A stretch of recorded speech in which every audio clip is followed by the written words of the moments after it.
So there's a lot of talk about this system coming down to the US from Canada. It's a cold weather system, and you have these really cold, freezing temps coming through.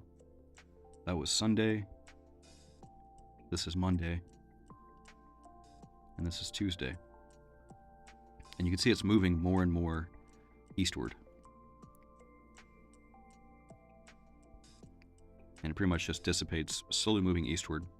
And you can even see those real eastward winds, southeast winds.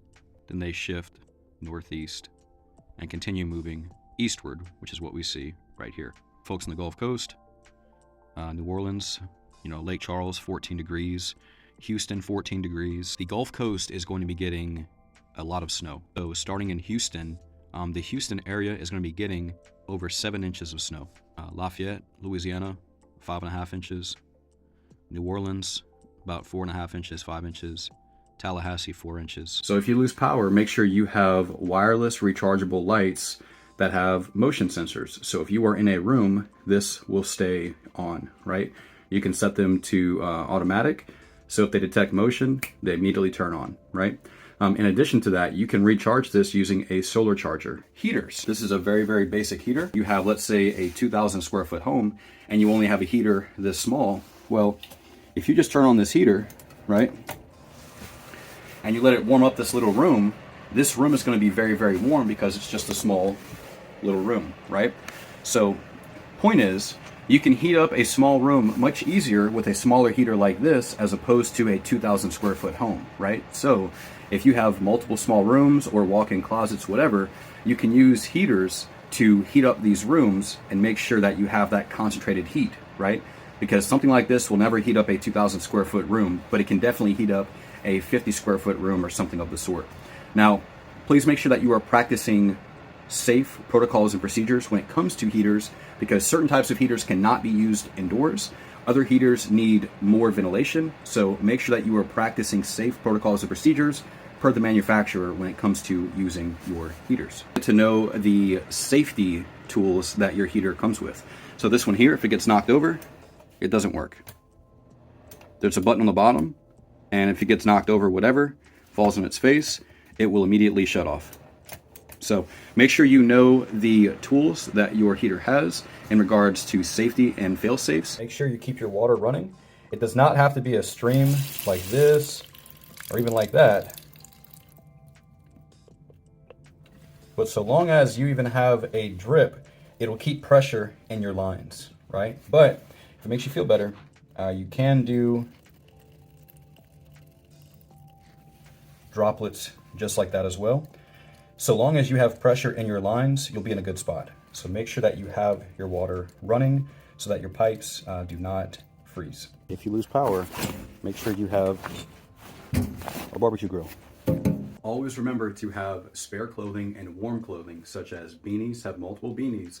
That way you can switch them out, because if you start sweating, you're going to have to swap that beanie out for a dry beanie. You don't want to get sweaty and then get cold, right? That's going to create hypothermia, right? So we need to avoid that. So if the body's wet, we need to dry the body off, and we need to stay warm, right? So we have to find that kind of intermediary point where we can keep warm without sweating. We want to make sure we have layers of jackets, pants, etc.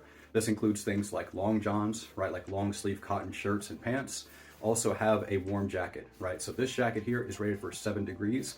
Make sure that you know the rating of your jacket, right? And if it gets too hot for you to wear that jacket, because this does get very hot, make sure you have layers underneath that you can slowly taper off. Hot hands, right? These work fantastic. They work great. I believe it's iron oxide is what's in here. But these work fantastic, right? So you can have little smaller ones just like this, the little small hand warmers. And you can also have the body warmers as well. These are much larger. And basically, these would adhere to your clothing, right? Do not put this directly on your skin, as well as these here. Do not put these directly on your skin. Mylar blanket. So what we're doing is we are trapping in our body's heat. Our body is a radiator, right? So if you wear clothing, of course, like clothing like this, it'll trap in that heat, and then it'll circulate that heat and it'll keep the body warm. This works the exact same way for emergencies only. So if you have to use this, go ahead and use it, but make sure that we are prepared in regards to our clothing, etc., and we take the necessary precautions so we don't necessarily have to use those Mylar blankets. In addition to this, we can wrap our pipes. If you have exposed pipes outside, make sure you wrap those. Socks, make sure you have extra socks.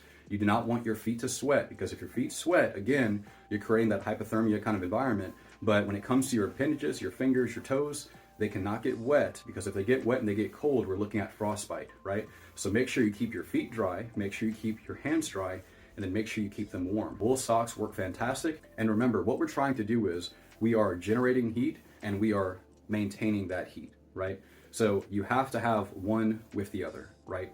We have to be able to generate heat and we have to be able to maintain heat. You want to have food that you don't necessarily have to cook.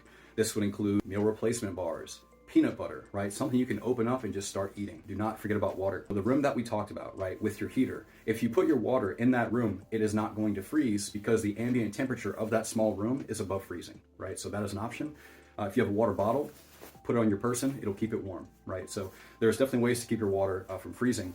And remember to not exert yourself, and remember to stay hydrated. When it comes to hydration, sodium, you're going to need sodium. Bouillon cubes work fantastic, right? They're cheap, they're very small, and so if you have water in a container, you can put a bouillon cube in there. If you want to heat that up, you can have a little soup mixture. So make sure you have ways to stay hydrated. And in addition to that, you can have some morale support, right? So if you want to have like some cocoa or something like that, right? You just pour the cocoa in the water, mix it up.